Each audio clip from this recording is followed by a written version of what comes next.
Hola, bienvenidos a un episodio más del podcast Invirtiendo y Entendiendo, un podcast que tiene netamente la idea de poderlos ayudar a tomar mejores decisiones de inversión. Y esta vez tengo conmigo a mi querido Aarón Brenner, el lobo de Reforma. ¿Cómo estás, Aarón? Hola Edgar, muy bien, gracias. Gusto en saludarlos a todos. Súper. Oye, yo conocía muy bien, porque justo ahora estoy leyendo el libro de El Lobo de Wall Street. Me chuté la película, al igual que mucha gente, y he descubierto atrás de este personaje muy hollywoodizado, ya una persona más de carne y hueso, que tuvo a bien o a mal involucrarse en el mercado de valores en el momento tal vez de mayor coyuntura en las últimas décadas para el mercado de capitales norteamericano, ¿no? Y así nos fuimos involucrando algunos a través de esta mitificación hollywoodense con este concepto. Pero atrás del lobo de Wall Street hay alguien. ¿Quién está atrás del lobo de Reforma, Aaron? Sí, digo, creo que me encanta empezar con esto. Todo el tema de Lobo de Reforma fue un proyecto que inicié yo, tiene alrededor de 5 meses que lo inicié. Junto con la bolsa, estoy muy acostumbrado a hacer videos, a hacer podcast, a hacer algunas cápsulas informativas, también con la finalidad de educar y capacitar al mercado, a la audiencia, que principalmente es gente joven de las redes sociales de la bolsa. Entonces decidí yo hacer mi propia cuenta y en alusión a, como bien mencionas, el lobo de Wall Street, hacer pues el símil con la parte mexicana, que es el lobo de Reforma, donde está ubicado el edificio ahí de la bolsa en Paseo de la Reforma, ¿no? Entonces es un poquito romper ese mito de que las finanzas y de que los mercados bursátiles, como se ve en esa película donde todo el mundo despilfarra dinero y es una locura y todo el mundo se hace rico y hay excesos desbordados, tratar de llevarlo a un escenario un poquito más aterrizado y demostrar que la bolsa puede ser para todos, que todo el mundo le puede entender, que no es como tal una apuesta, un casino, sino pues la bolsa es accesible para todos y ponerle cara a esa parte, ¿no? En México, el lobo de Reforma, que soy yo, digamos, el personaje con el apoyo de mi equipo en la bolsa y con el área de promoción de comunicación. Yo soy Aarón Brenner, ¿no? Soy el responsable de toda la operación de derivados en el grupo Bolsa Mexicana de Valores. Entonces, pues bueno, es un poco jugar con ese papel. Entonces, bueno, invitar a la audiencia a que me sigan en la cuenta de Instagram y de TikTok como El Lobo de Reforma. Bueno, Aaron y Jordan Belfort no se parecen mucho, ¿verdad? ¿O sí? No, no, no nos parecemos mucho, ni quiero parecerme, ¿no? Realmente lo que se ve en la película es una persona con excesos, con droga, ¿no? Que hasta provoca mucha risa, ¿no? Aquella escena donde se va arrastrando y apenas si se puede meter a su coche, ¿no? Yo trato de reflejar pues, un poquito lo contrario, sí, con algunas exageraciones de repente que subo ahí en las redes, pero siempre tratando de mostrar y de informar al mercado, pues de lo que son las finanzas en realidad, que debería de ser algo accesible para todo mundo. Es correcto. No vientan enanos en la bolsa de valores, ¿verdad? No Oye, hacemos el otro nada de día, eso. está casi muy al principio del libro, explican el tema del enano, o sea, porque sí existió. Yo incluso dije, bueno, esto está demasiado exagerado para que se hubiera dado, pero no, sí, la idea de este enanito que avientan a un target, ahí a una diana en los pasillos de la casa de bolsa donde trabajaba Jordan Belfort, era para premiar a los 5 corredores de bolsa que más acciones de esta OPI, de esta oferta pública inicial de Steve Madden, iban a tener, Sí. ¿no? Era además ahí como decía la abuela, era un chanchullo, porque atrás de esta oferta pública inicial de Madden, que es una marca, era una marca de zapatos, pues más bien había la mano negra de este Jordan Belfort haciendo muchas cosas que no se permitían, pues para ganar más dinero. Pero bueno, eso ya es la historia de la película. Pero en la historia de la vida real, de lo que ocurre en el mercado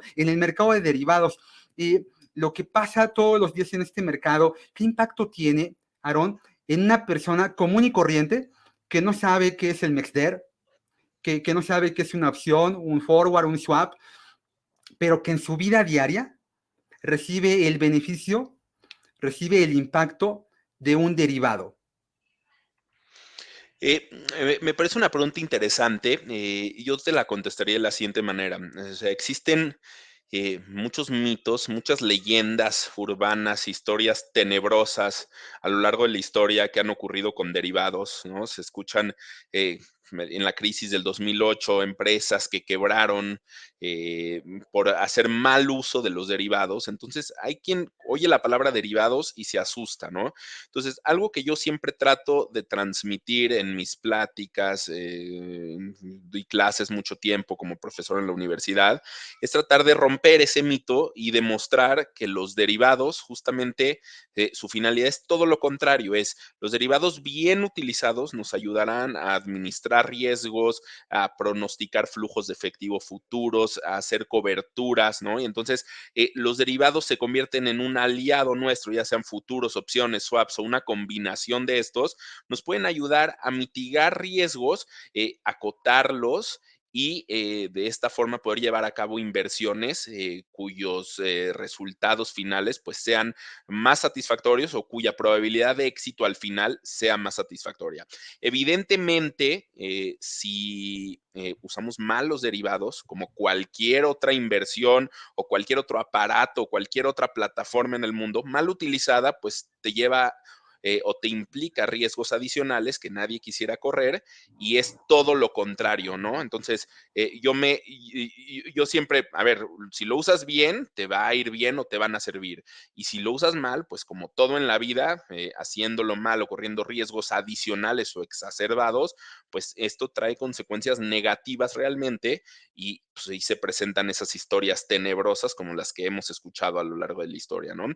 Sin duda, para una persona física, yo siempre los invitaría a animarse a invertir, o sea, no creer que esto es algo para genios matemáticos ni para magnates millonarios, no, todo lo contrario, todo mundo puede abrir una cuenta de inversión.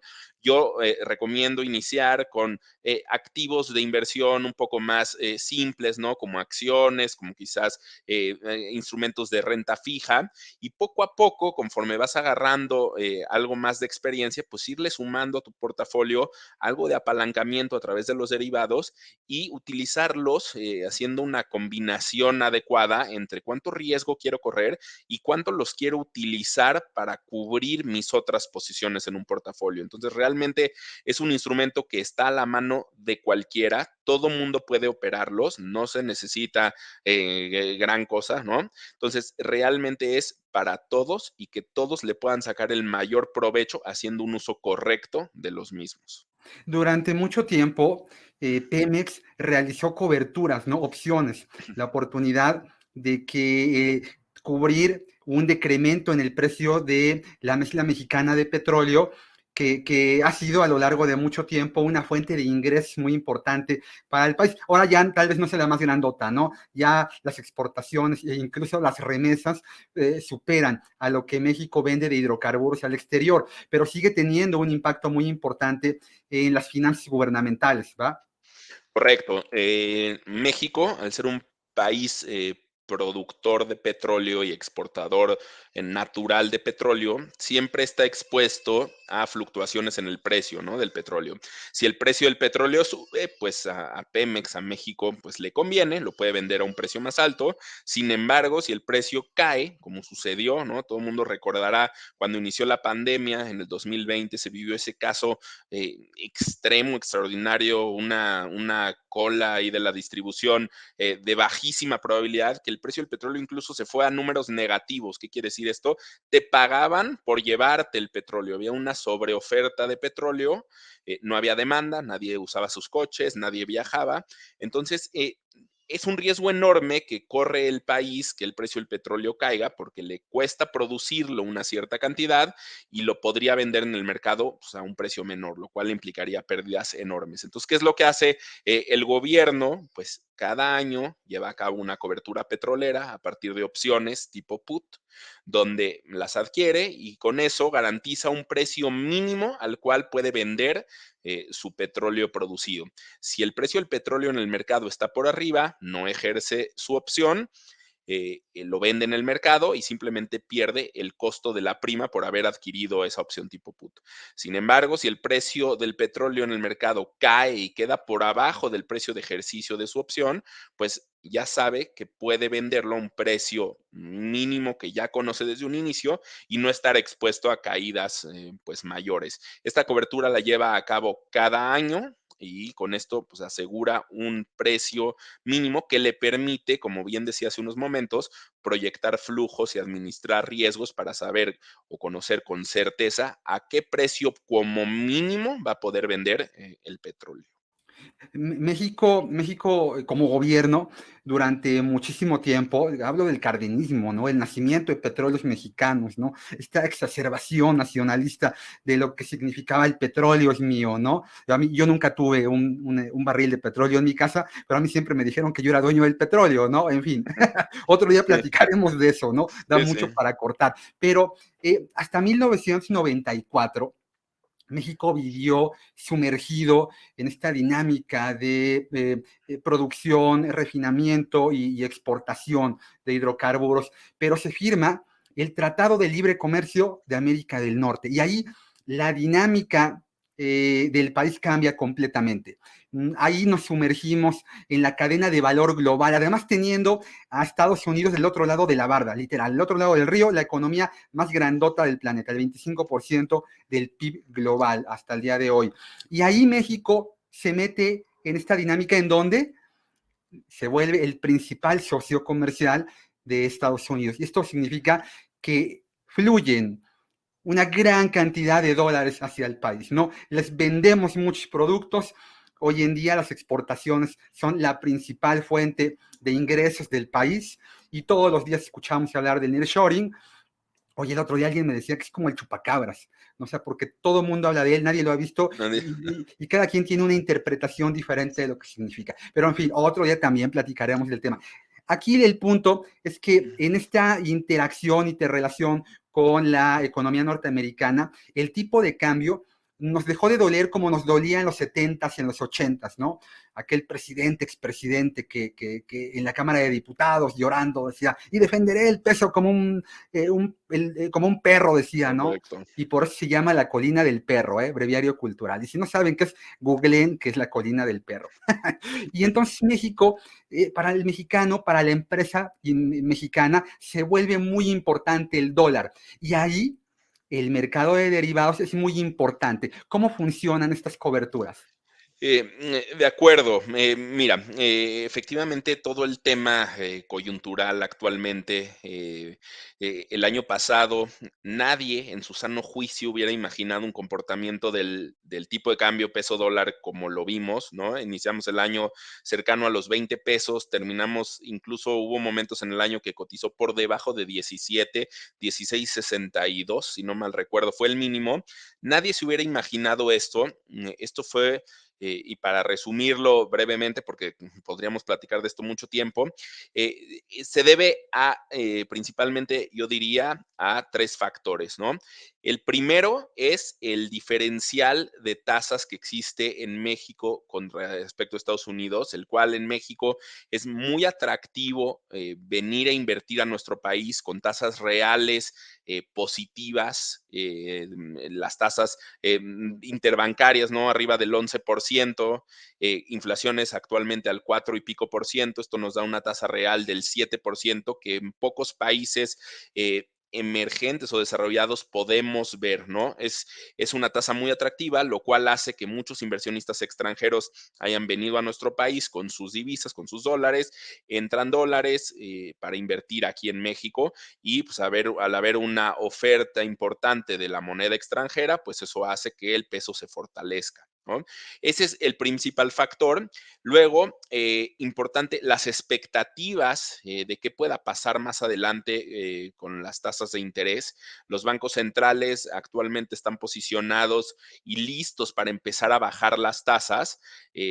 No se sabe todavía con certeza en qué momento del año van a empezar, quién va a empezar primero, si México o Estados Unidos, pero sin duda, pues esto también jugará un papel importante en el comportamiento del tipo de cambio. Y finalmente el tema del nearshoring, como bien mencionas, que todo el mundo habla de ello, que en palabras más, palabras menos, es la colocación o la reubicación de plantas productivas o de desarrollos o de materias primas en México por parte de empresas principalmente de Estados Unidos. Entonces, la mano de obra, las materias primas allá son más caras que venir aquí a poner una planta, entonces vienen acá, hacen inversión extranjera en nuestro país, hay entrada de divisas y bueno, esto hace nuevamente pues muy atractivo al tipo de cambio y lo fortalece, ¿no? A nuestro querido peso. Todo esto jugó un papel importante el año pasado y al inicio de en el tipo de cambio. Y sin duda los derivados nos pueden ayudar a cubrirnos ante esta incertidumbre tan grande que hay. Hay quien cree que este año, pues con todo esto que menciono de los recortes en las tasas, aunado a las elecciones presidenciales que va a haber tanto en México como en Estados Unidos, pues hay quien cree que el tipo de cambio va a rebotar y va a empezar a subir, hay quien cree que va a permanecer estable sobre estos niveles y hay incluso quien cree que pueda seguirse fortaleciendo un poco. De acuerdo a tus expectativas, pues tú a partir de un derivado, un futuro del dólar, el cual puedes encontrar en Mexer, ¿no? En el mercado mexicano de derivados, puedes garantizar un precio de compra o un precio de venta de dólares en una fecha futura, pero un precio que pactes desde el día de hoy. Y esto te da o te permite la libertad de que hoy no tengas que tener ni los pesos para comprarlos, ni los dólares para entregar, sino que puedes vender y llevar a cabo tu negocio, ¿no? Probablemente importes mercancía, tú la tienes que pagar en el extranjero en dólares, tú la vendes aquí en pesos, tu riesgo es que cuando quieras salir a comprar los dólares con los pesos que vendiste aquí, el tipo de cambio se haya subido para pagarle a tu proveedor extranjero, bueno, pues tú puedes amarrar un precio de compra de dólares en una fecha futura a un precio que desde hoy pactes. O por el contrario, si tú eres un exportador de mercancía, la cual te la van a pagar en dólares, pero tus costos aquí son en pesos, pues tu riesgo es que el tipo de cambio se aprecie más, ¿no? Que el peso se fortalezca, que el tipo de cambio baje, por lo que en el momento en que te van a entrar dólares del extranjero, esos dólares valgan menos que lo que valen actualmente. De esta forma, tú con un derivado podrías garantizar un precio al cual vas a comprar o a vender esos dólares en la fecha futura para hacer frente a la necesidad que tengas en una u en otra divisa, ¿no? Entonces, realmente esa es la idea de los derivados, poder garantizar precios de compra o precios de venta en fechas futuras a precios pactados desde el día de hoy, sin la necesidad de contar actualmente con el activo subyacente del instrumento, que en este caso pues serían los dólares. ¿Podrías decir que un derivado utilizado de forma correcta ayuda a mitigar la incertidumbre?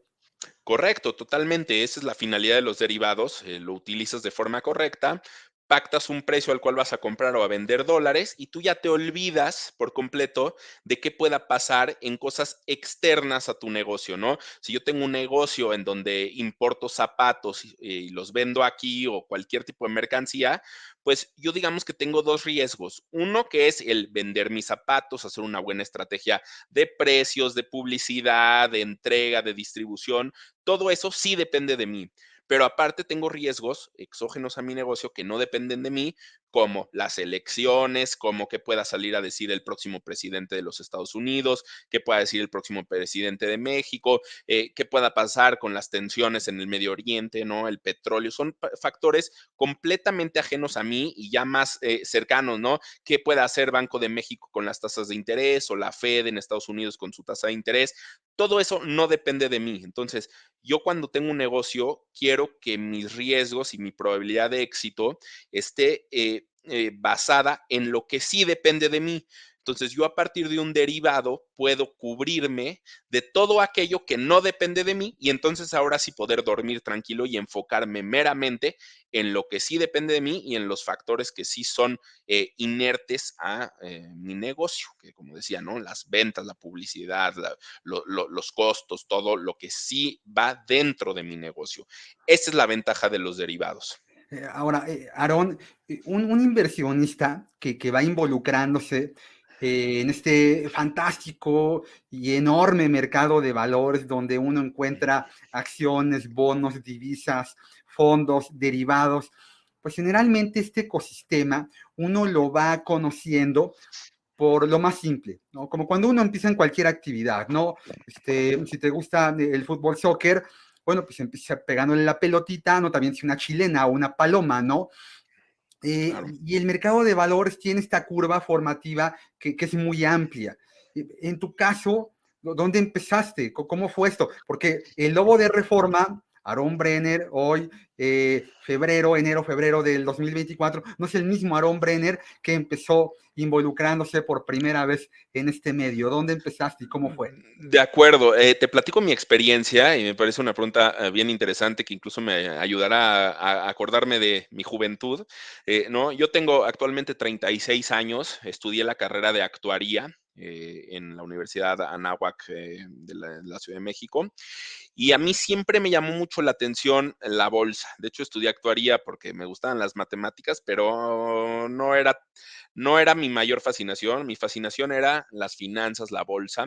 Entonces yo, mientras estudiaba y era estudiante de la carrera hace ya pues, algunos años, alrededor de mis 20 años, me llamaba mucho la atención el mercado y yo dije, a ver, ¿por dónde empiezo? No tenía realmente tanto dinero, pero sí tenía un hambre enorme de empezar con algunas inversiones.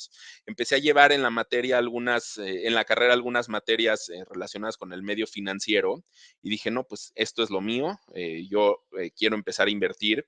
De hecho, estábamos cruzando el año 2008 cuando fue la crisis financiera de las más grandes en la historia, donde los precios de muchas acciones se desplomaron, hubo algunas empresas que incluso quebraron. Entonces yo sentí que era un buen momento para empezar e iniciarme en este mundo de las finanzas.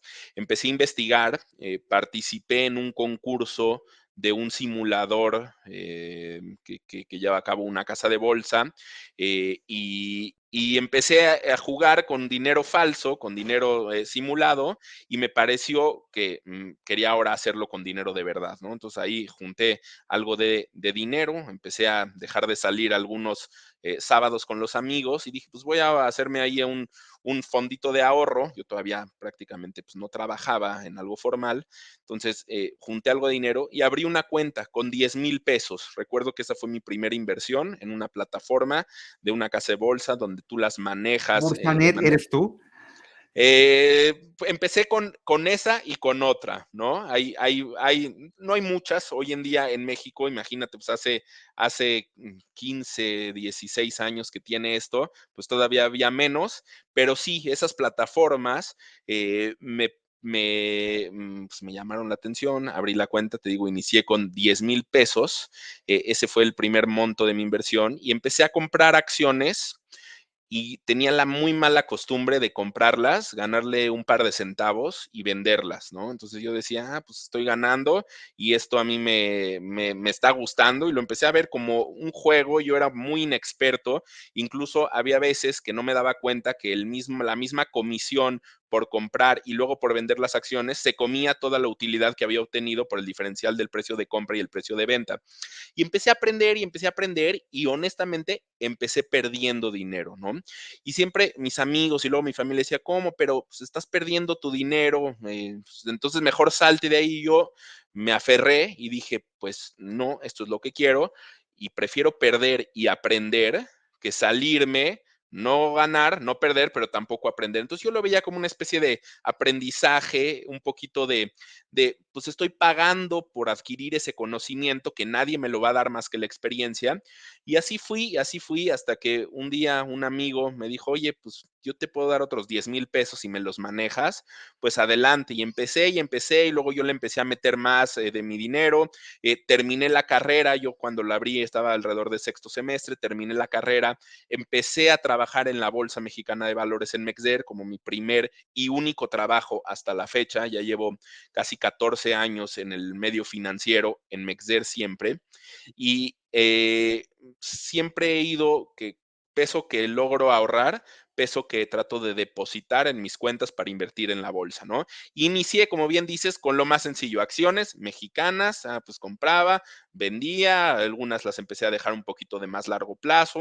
Luego se vino el boom del SIC, de este mercado del Sistema Internacional de Cotizaciones de la Bolsa, donde a través de una casa de bolsa mexicana y en la bolsa puedes comprar acciones internacionales. Entonces me empecé a meter más también en acciones internacionales y desde ese día al día de hoy nunca he parado de tener inversiones en la bolsa.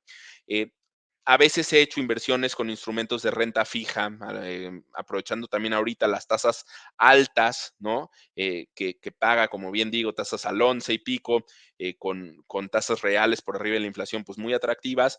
También algo de diversificación con tasas fijas. En algún momento me llegué a meter con criptomonedas. No es mi fascinación. Yo como actuario y financiero, así muy, muy matemático, no me encanta los criptoactivos, pero sí lo intenté alguna vez.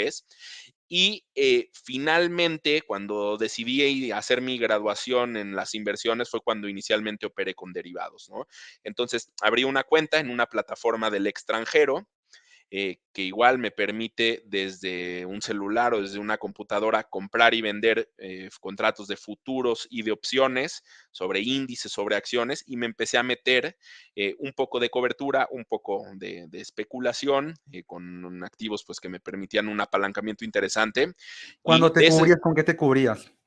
hacía, por ejemplo, algunas estrategias cubiertas como tenía una acción, por ejemplo, y si venía a lo mejor un reporte trimestral o quería protegerme ante un periodo de volatilidad, pues me cubría con una opción, vendía una opción, de modo que, por ejemplo, yo vendo, si tengo las acciones y vendo una opción tipo call, si la acción se baja, yo pierdo por el lado de mis acciones, pero no me ejercen ese call y capturo la prima por haber vendido ese call, ¿no? Entonces, digamos que abarato el costo al cual había adquirido las acciones. Si la acción se sube, yo estoy contento porque tengo las acciones, pero bueno, me las ejercen y me quedo con la prima, ¿no? Entonces, empiezo a hacer estrategias de juego entre el subyacente, que son acciones, y su cobertura con venta de opciones.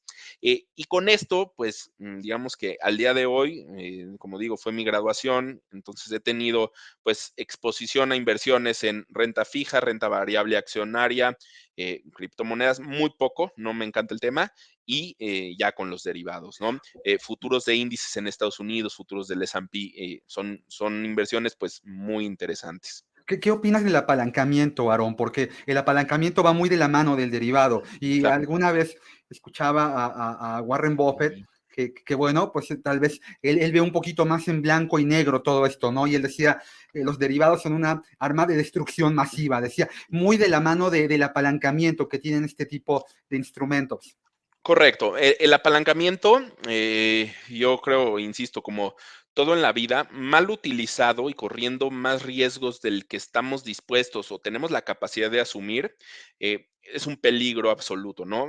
¿Cómo definiría yo el apalancamiento? Pues es hacer una inversión con dinero que actualmente no tengo, que actualmente no es mío. Probablemente más adelante lo sea, pero actualmente no es mío. Entonces yo con poquito que tengo hoy puedo hacer una inversión mucho más grande. Si se mueve a mi favor la inversión, pues con poquito voy a haber ganado.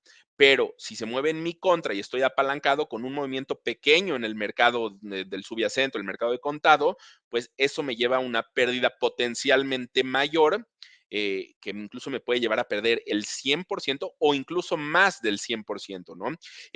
Yo lo definiría, ¿no? Por ejemplo, en el caso de las apuestas, por ejemplo, deportivas, pues cuando tú apuestas a que un equipo relativamente chico va a ganar un campeonato, pues el momio que te paga es mayor, es un momio grande, entonces tú con una apuesta pequeña puedes ganar mucho dinero.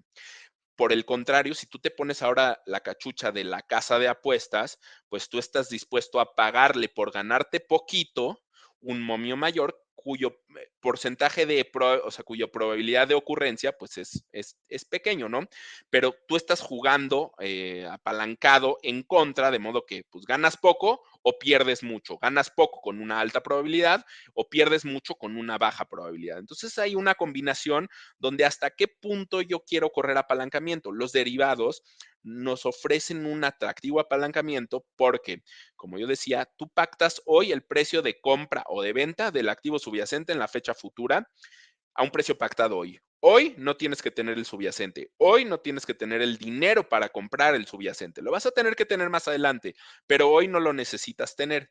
Entonces, yo puedo ahorita celebrar un contrato que me permita comprar $10,000 a una fecha futura o $100,000 o $1,000,000. Hoy no tengo que tener ese $1,000,000. Lo voy a tener que tener más adelante o los pesos necesarios para comprar ese $1,000,000, pero hoy no lo tengo que tener. Simplemente le agrego un cero a mi contrato, ¿no? Y en vez de 10,000, 100,000 o 1,000,000.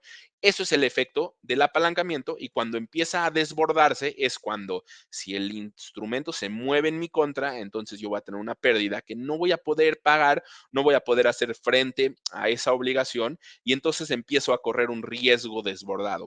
Ahora, por el contrario, si se mueve a mi favor y estoy apalancado, bueno, pues voy a haber tenido derecho a comprar $1,000,000 que yo quizás a lo mejor ni en sueños tendría hoy en día ese dinero, pero pues si el mercado se mueve a mi favor, ya veré en el futuro cómo le hago para conseguir ese dinero, para comprar dólares a lo mejor a 17, cuando en el mercado a lo mejor me costarían 20 o 21, ¿no? Si es que el mercado se hubiera subido. También es importante, y es una de las grandes ventajas que tienen los mercados de derivados como Mexder, como las bolsas de derivados, que tú no necesitas llegar forzosamente al vencimiento. Tú puedes comprar un instrumento, se mueve a tu favor y lo vendes. Y entonces ya no tienes nunca que hacer la compra-venta y te vas a haber ganado un diferencial de precios entre la compra y la venta, pero por un monto mayor, puesto que te vas a ver apalancado. Lo mismo juega en tu contra. Si pierdes dinero porque el mercado se movió en tu contra y tú compras y vendes sin llegar al vencimiento, pues tu pérdida va a ser potencialmente mayor. Utilizamos mucho el concepto en el mercado de valores regulado de Mexder. Pero Mexder es un lugar físico y me gustaría que nos explicaras quién lo constituye, quién lo regula y qué se hace ahí adentro y qué no se hace ahí adentro de Mexder. Sí, buenísimo. Mira, Mexder es la única bolsa de derivados en México. Es parte de Grupo Bolsa. Grupo Bolsa como holding es dueño de muchas empresas, entre otras de Mexder. Mexder, su función es ofrecer diversos productos derivados, futuros, opciones y swaps sobre varios subyacentes con características estandarizadas, previamente definidas y publicadas para todo mundo en el Mexder, donde todos los participantes llegan al mercado, a la bolsa Mexder, y empiezan a mandar sus posturas de compra o de venta para precios futuros.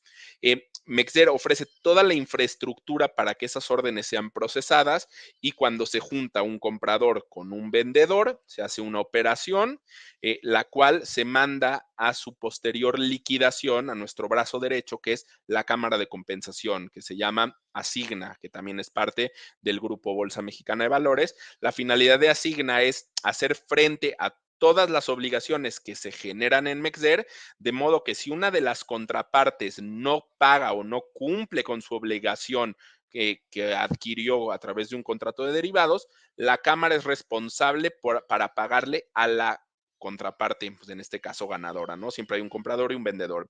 Mexder y Asigna acaban de celebrar 25 años de existencia el pasado mes de diciembre. Tuvimos ahí magnos eventos, festejos, timbrazos, todo esto lo pueden encontrar ahí en mi página de Instagram de Lobo de Reforma. Cumple sus primeros 25 años de existencia. Eh, y pues es un mercado que todavía tiene mucho potencial de desarrollo. Estamos haciendo esfuerzos importantes por que vengan más participantes. Principalmente nos encantaría que el mercado de retail, el mercado minorista, pueda venir a este mercado a hacer sus coberturas, ¿no? Coberturas cambiarias, coberturas accionarias, coberturas sobre índices, sobre tasas de interés, ¿no? Entonces tenemos todos esos instrumentos y nuestra finalidad es pues ofrecer un espacio seguro y garantizado por la Cámara, donde compradores y vendedores se pongan de acuerdo en operaciones derivadas que tengan certeza de que se van a cumplir una vez que llegue la obligación del contrato de derivados. Sí, porque este es un espacio regulado, supervisado, auditado, con todo lo de la ley, ¿no? Correcto. Porque a diferencia de otro tipo de mercados como el de acciones o el de bonos, en donde hay títulos que se compran y se venden, en el mercado de derivados son contratos, lo que la gente está adquiriendo o está vendiendo, ¿no? Correcto. En Mexer lo que se negocian efectivamente son contratos, así como en la bolsa compras acciones o en el mercado de renta fija, pues puedes comprar CETES, bonos. Aquí en Mexer lo que se negocia son contratos. Y al hablar de una palabra contratos, pues inmediatamente empiezo a pensar en temas legales, en términos contractuales, Regulatorios, qué flojera, ¿no? regulatorios. Pero así es, qué Correcto, bueno así que es. así Y sea, ¿no? estamos Que hay un lugar. amparados bajo un reglamento que nosotros mismos hicimos, es decir, Mexer es un mercado, es interesante porque el mercado de valores, el mercado accionario, está regulado bajo el amparo de la ley del mercado de valores. No existe hoy en día una ley del mercado de derivados. Como se regula el MEXDER es a partir de un reglamento y un manual operativo que el mismo MEXDER elaboró y que fue aprobado por las tres autoridades que nos supervisan, que en este caso es el Banco de México, la Comisión Nacional Bancaria de Valores y la Secretaría de Hacienda y Crédito Público, están constantemente auditándonos y supervisándonos que lo que dice nuestro reglamento se cumpla, que nosotros cumplamos con eso mismo que nosotros establecimos en nuestro reglamento. Si queremos hacer un cambio en el reglamento, ellos no lo aprueban, nos lo tienen que aprobar. Entonces, efectivamente es un mercado muy supervisado, muy regulado, que eso, pues con la finalidad última de brindarle transparencia y certeza a los inversionistas que saben que si llegan al mercado a celebrar una operación de derivados, tienen el conocimiento y la certeza de que su obligación adquirida y su derecho adquirido a partir de ese contrato se va a cumplir y se va a respetar en la fecha en la que llegue el momento de hacerlo. ¿Cuál es el contrato más operado en Nexder? Sí, el contrato más operado en Mexder actualmente es el futuro del dólar, el futuro del tipo de cambio peso dólar.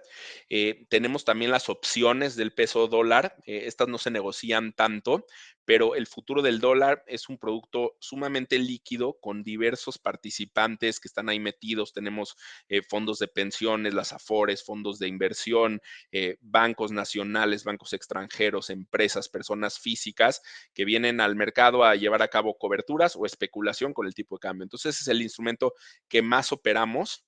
Eh, Te diría que el número 2 está ahí peleado el segundo lugar por futuros del IPC, que es el principal índice del mercado accionario, el mercado de la Bolsa Mexicana de Valores, el índice de precios y cotizaciones, que es el IPC.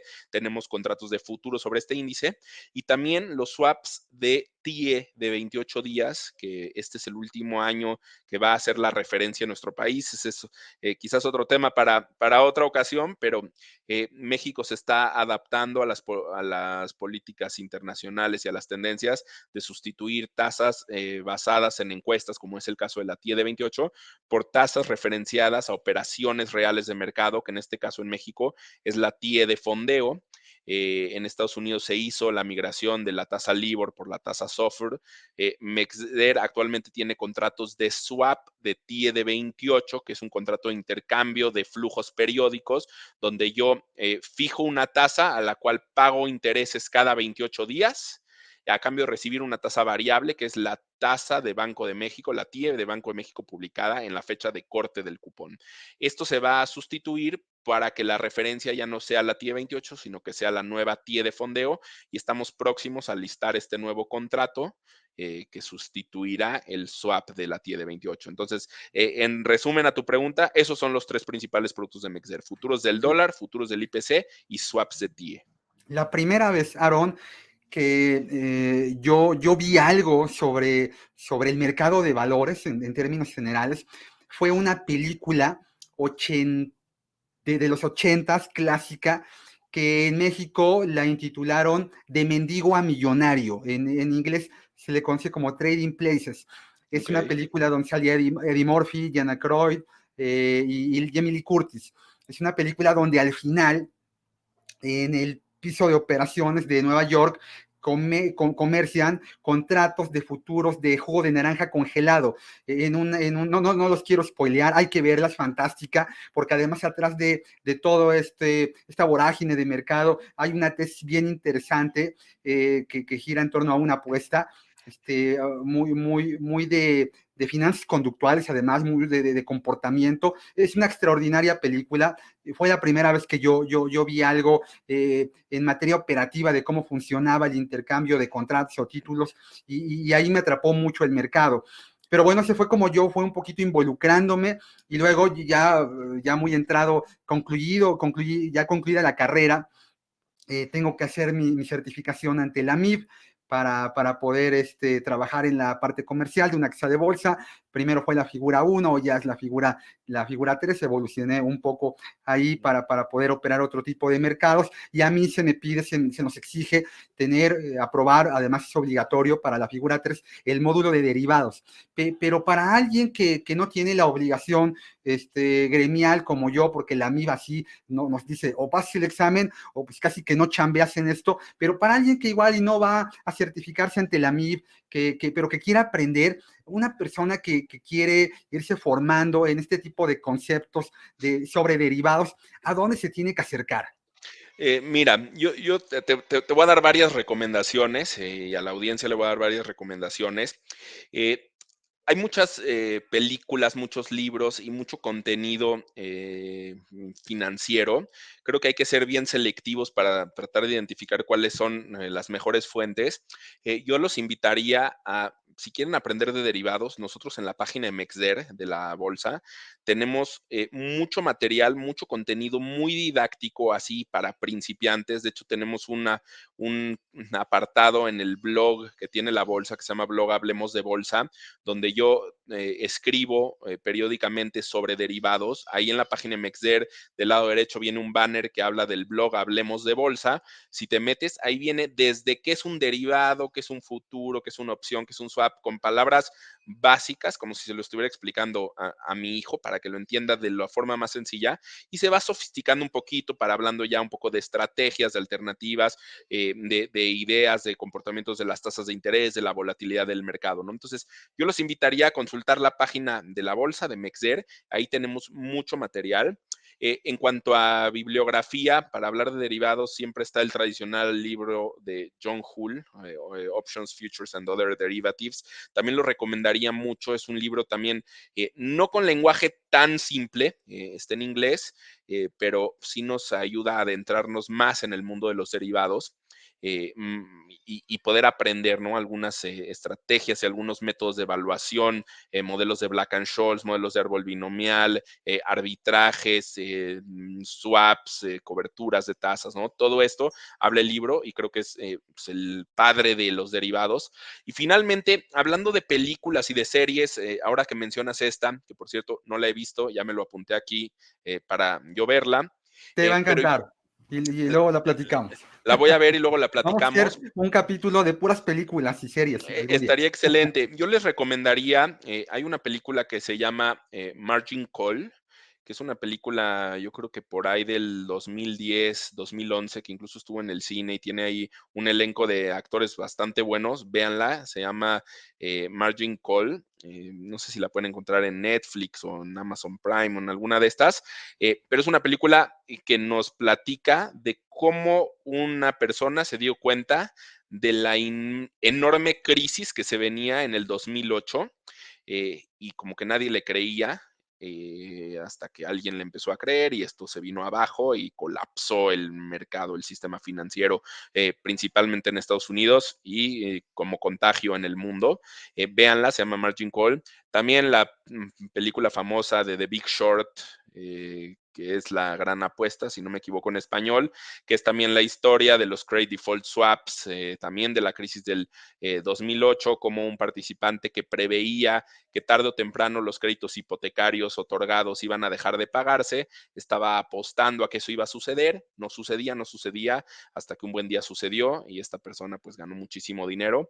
Les recomendaría mucho ver esa película para también tratar de entender un poco qué ha pasado con el mundo de los derivados, ¿no?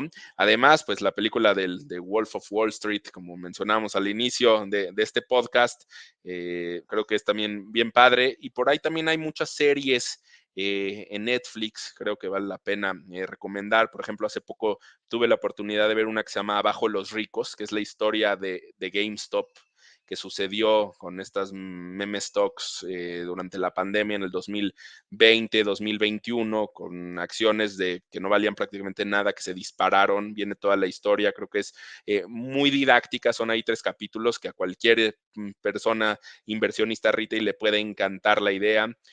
También recomendaría, por último, y como dices, podríamos hacer un capítulo de películas, pero la del monstruo de Wall Street también está en Netflix, es la historia de Bernie Madoff, uno de los fraudes con esquemas piramidales más grandes, si no es que el más grande en la historia de los mercados, que fue hace no mucho tiempo, y por más increíble que parezca, con todo lo que ya había de tecnología y de supervisión, nadie se dio cuenta del fraude gigantesco de billones de dólares que este hombre estaba cometiendo. Se llama El monstruo de Wall Street, es el caso de Bernie Madoff. Oye, ahorita Recomendaría que esas. hablabas de las pelis, pensaba en Margin Call.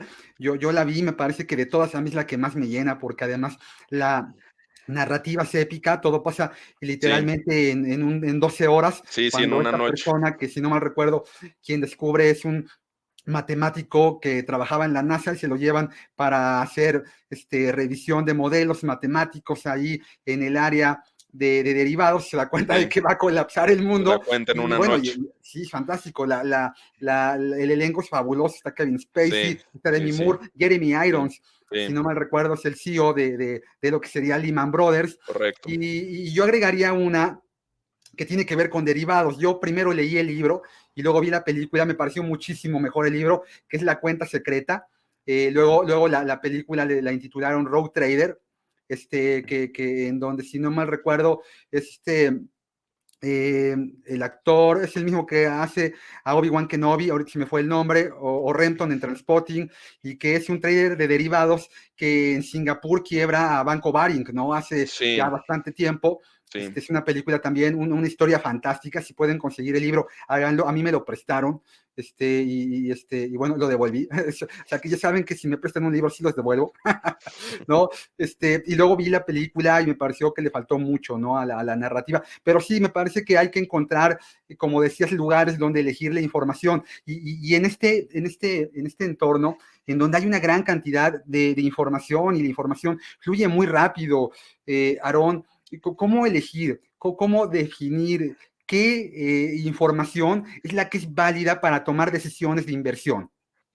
Eh, Creo que esa parte puede llegar a ser la más difícil, ¿no? Hay una cantidad brutal de información, todo el mundo te recomienda, todo el mundo cree que sabe, todo el mundo se quiere sentir, y hoy en día con las redes sociales, influencer, todo el mundo cree que puede dar una recomendación, y hay gente que no tiene ni idea, no tiene los conocimientos, y también hay gente pues escucha, no cuestiona, no valida la información que está escuchando y se aventura luego, luego a llevar a cabo inversiones que mal entendidas y mal llevadas a cabo, sin duda te conllevan pérdidas, ¿no? Entonces, pues yo mi recomendación sería siempre tener cuidado, nunca invertir en algo que no entiendes en qué estás invirtiendo.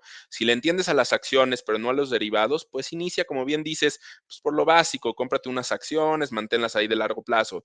No empieces operando estrategias con opciones porque seguramente vas a acabar perdiendo si ese es tu inicio. Entonces, ser bien selectivo y yo, como digo, mi recomendación es nunca invertir en algo que no entiendas y siempre cuestionar las fuentes de cualquier tipo de recomendación que venga de pues, un experto, de un profesional en la materia y no hacer caso a cualquier video o a cualquier noticia que puedas encontrar en el mundo digital, ¿no? En las redes sociales o en cualquier fuente.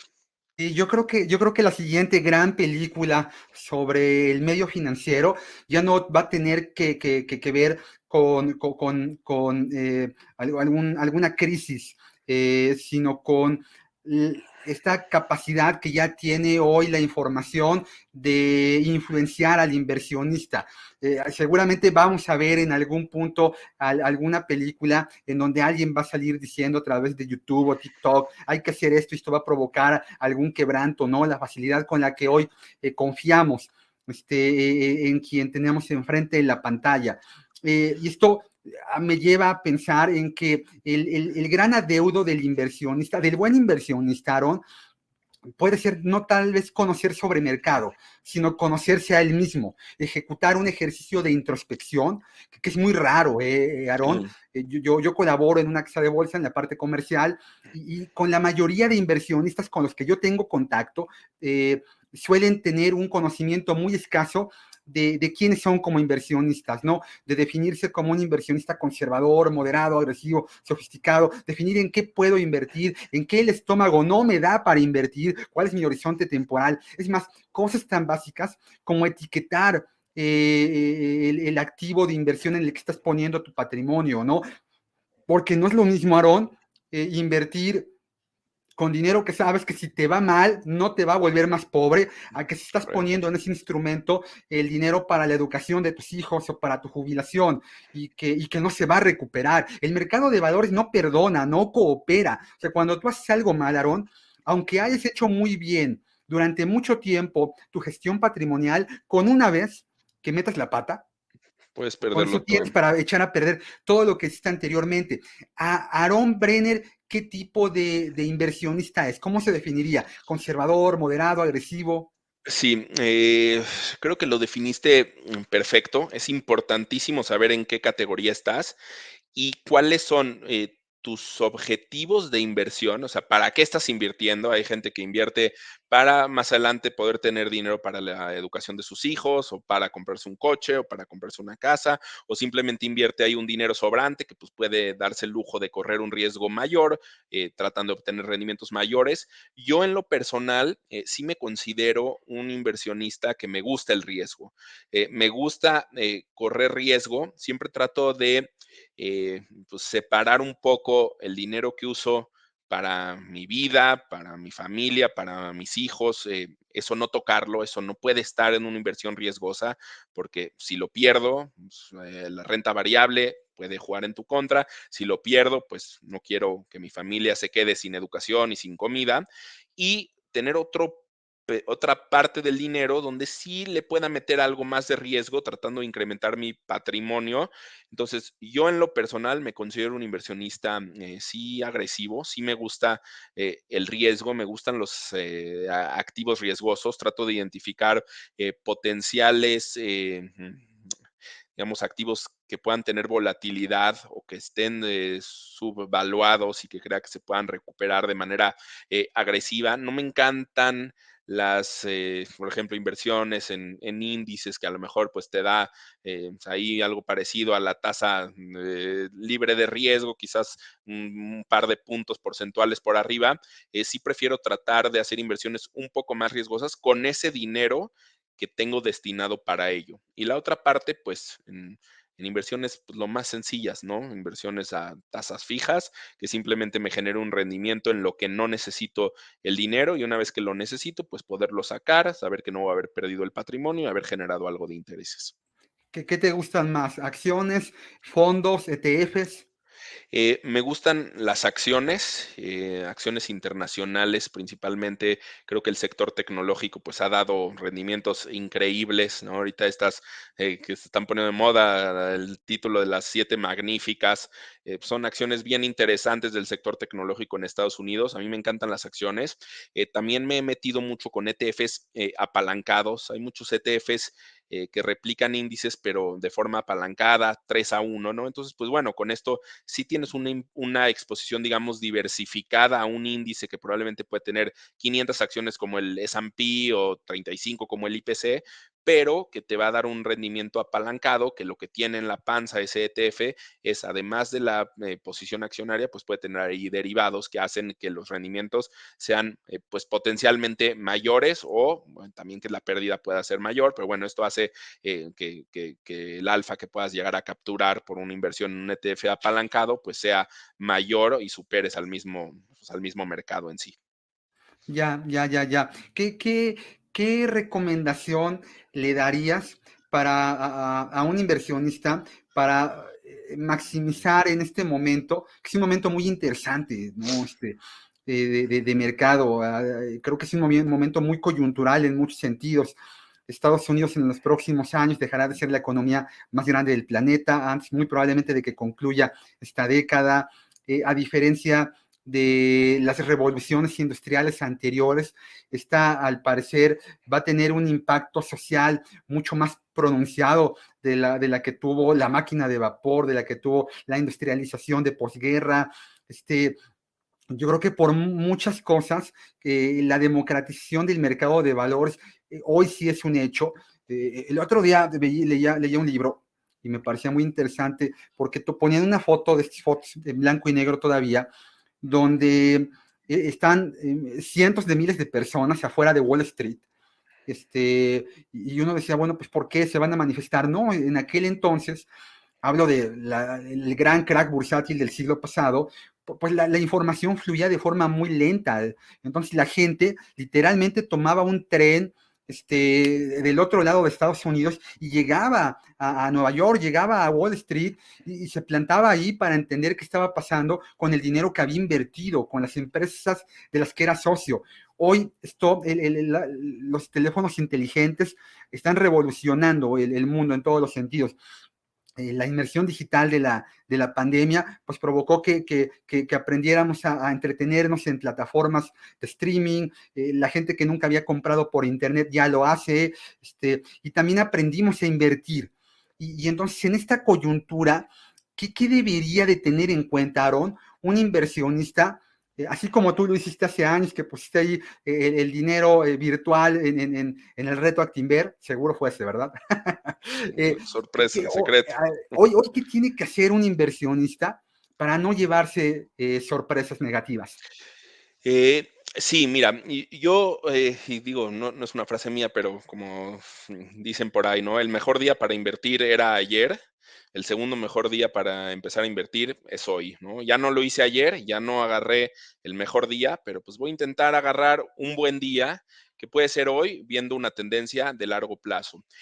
Yo consideraría tratar de tener toda la información que está a mi alcance. Como decíamos hace unos momentos, hoy en día los mercados suelen ser mucho más eficientes. Toda la teoría de mercados eficientes que nos habla de que no hay posibilidades de arbitraje y de que todo mundo tiene acceso a la misma información en el mismo tiempo, no hay disparidades en los precios. Yo creo que hoy en día, con todo el trading algorítmico que existe, con toda la información que viaja rapidísimo, como bien mencionas, desde un celular, que puedes tener ahí toda la información en Bloomberg, información en tiempo real en cualquier parte al alcance de todos, pues nos puede ayudar a tomar mejores decisiones de inversión, ¿no? Estamos ahorita iniciando lo que yo creo que va a ser la siguiente ola o mega tendencia, que es la inteligencia artificial, que también ya muchas empresas están apostando, invirtiendo en esto. Yo creo que va a ser el siguiente pues, mega evento disruptivo de los mercados. Entonces, pues tratar de identificar bien y agarrar toda la información que esté a nuestro alcance para tomar decisiones de inversión adecuadas a nuestro perfil de riesgo. Creo que estamos en un punto económico del ciclo económico muy atractivo y muy interesante. Como mencionamos hace rato, tarde o temprano los bancos centrales van a empezar a disminuir y a recortar sus tasas de interés, lo cual juega un papel positivo o a favor de los mercados de capitales. ¿Por qué? Porque pues los mercados de capitales, digamos que compiten con los mercados de tasa fija. Si la tasa fija sin riesgo me paga una tasa alta, pues ¿para qué me voy a la bolsa a arriesgarme? Si las tasas libres de riesgo empiezan a bajar, pues esto empieza a tener a convertir en un atractivo mayor a los mercados de capitales, y creo que estamos en un punto donde las bolsas pueden tener un mercado alcista interesante, beneficiándose de los recortes en las tasas de interés. Entonces, yo sin recomendar comprar, vender, en qué instrumento, en qué país, en qué mercado, mi recomendación es háganlo. O sea, abrir una cuenta, no se necesita mucho dinero, no se necesita ser un experto ni un magnate ni nada, es con la información que tenemos y de acuerdo al perfil de riesgo que estamos dispuestos a correr y que tenemos nosotros, empezar a hacer inversiones de acuerdo a nuestras capacidades con un dinero quizás sobrante y pues esa es la mejor recomendación que se puede hacer, ¿no? Invertir en lo que tú creas y en lo que tú le veas potencial.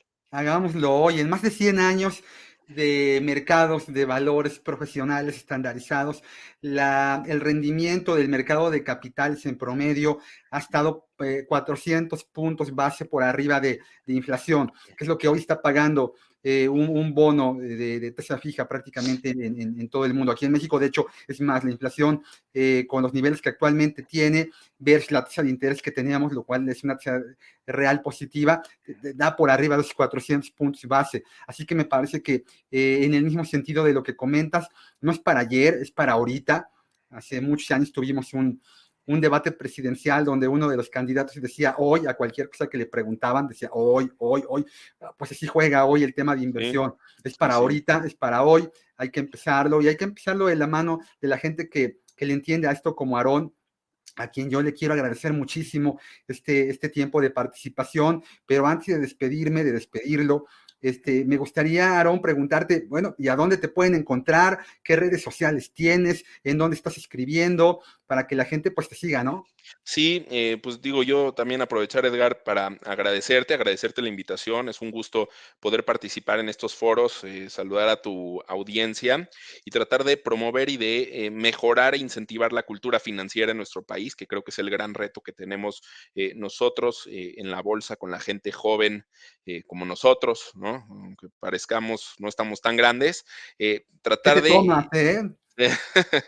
tratar de llevar a los chavos al mercado financiero y que entonces la penetración que pueda tener este mercado en la vida de nuestro país y en el desarrollo económico de México, pues pueda ser mejor y mayor y llegar a los niveles a los que queremos y a los que nuestro país y nuestra economía se merecen, ¿no?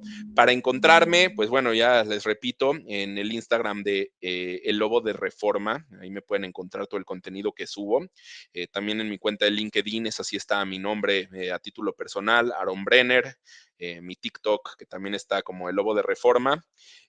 Estoy a su disposición en los teléfonos de la bolsa, de Mexder. Si entran a la página de Mexder, luego van a encontrar mis datos, mi punto de contacto. Ahí viene mi correo electrónico. Me pueden mandar, con todo gusto les responderé a la brevedad posible. Me pueden llamar para resolver alguna duda o escribir a través de las redes sociales. Y con todo gusto, si soy yo el indicado para responderles, lo haré. Y si no, pues también los podré canalizar con cualquier otro de mis compañeros de la bolsa, que también son pues expertos en otras materias, ¿no? Yo soy experto en mercado de derivados, mercado de capitales, pero bueno, hay muchas inquietudes que pudieran surgir y en nombre de la bolsa, pues estamos a su disposición para lo que puedan necesitar. Pues muy bien, Aaron, te agradezco muchísimo. Esto ha sido un episodio más del podcast Invirtiendo y Entendiendo. Y como siempre, les pido que le den un pulgar arriba y que lo compartan a personas que pudieran tener los mismos intereses. Y los intereses aquí tienen que ver con la gestión patrimonial. Y como dijo Aaron, hay que entenderle para invertir. Entender para invertir. Nos vemos hasta la próxima. Que tengan felices inversiones. Gracias. Gracias, igualmente. Buena tarde.